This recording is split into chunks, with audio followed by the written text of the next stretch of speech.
ose Këshillin Qendror Kuvendin, të përbërë nga 56 anëtar dhe Komitetin Kombëtar ose Komitetin për Shpejtimin Publik Qeverinë, me funksione ekzekutive i përbërë nga 13 anëtar,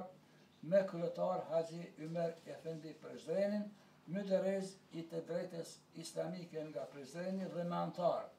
Abdul Frashin, Sulejman Vokshin, Haxhi Zeken e tjerë. Në përpjekje për të ndërtuar strukturat udhëheqëse, Komiteti Kombëtar i Lidhjes formoi 3 komisione. Komisioni e punëve të jashtme me kryetar Abdul Frashin, Komisioni e punëve të mbrëmshme me kryetar Haxhi Shabanin, Komisioni e punëve financiare me kryetar Sulejman Vokshin, i cili do të siguronte mjetet për blerjen e armëve dhe municionit për ushtrinë dhe policinë. Ata synonin formimin e lidhje me karakter kombëtar, prandaj arritën unitet të plot mendimi, sidomos sa i përket çështjes së trojës shqiptare, në mënyrë që ato të mos optoheshin në asnjë mënyrë.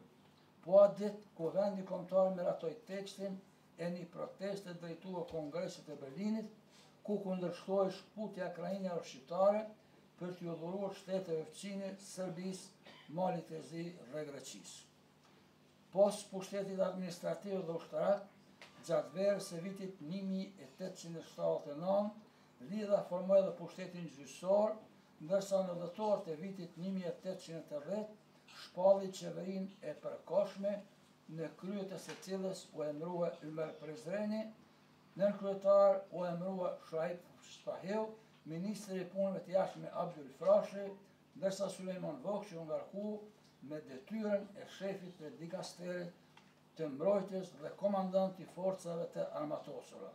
Prizreni u shpall cender Këshillit të Përgjithshëm, përkatësisht kryeqytet i gjithë Shqipërisë. Strukturat kryesore të këtij pushteti, qeverisë të lidhjes shqiptare, ngriheshin duke krijuar në fillim një gjendje dy pushteti, midis lidhjes shqiptare dhe administratës osmane, kurse më vonë mizotroi pushteti i lidhjes shqiptare. Udhëheqësit e lidhjes e shihin autonominë si një periudhë kalimtare drejt pavarësisë së plot nga porta e lartë, ashtu siç ishin kaluar nëpërte të gjitha shtetet ballkanike.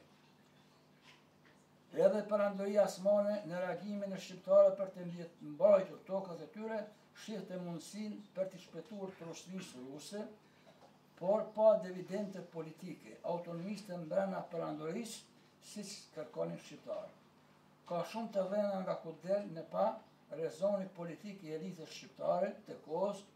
që procesi i pashmangshëm i rënies së perandorisë osmane të shfrytëzohet në përputhje me interesat e tyre, fuqitë e mëdha të cilat panslavizmin mund t'i kundërvijin me futjen e lojë të karakterit shqiptar, që nuk mund të ishte tjetër pos me linjën e shtetit shqiptar pa marrë parasysh për masat e tij etnike. Në këtë kombinatorik politike, kërkesat e lidhjes shqiptare të prezent për një vilajet të bashkuar shqiptar, nga 4 sash, ku ai i Kosovës ishte më i madh dhe më i sfiduari nga fëqijtë e shqiptarëve që synonin të akceptonin, ishte kërkesë e arsyeshme me që ruante tërësinë e etnisë shqiptare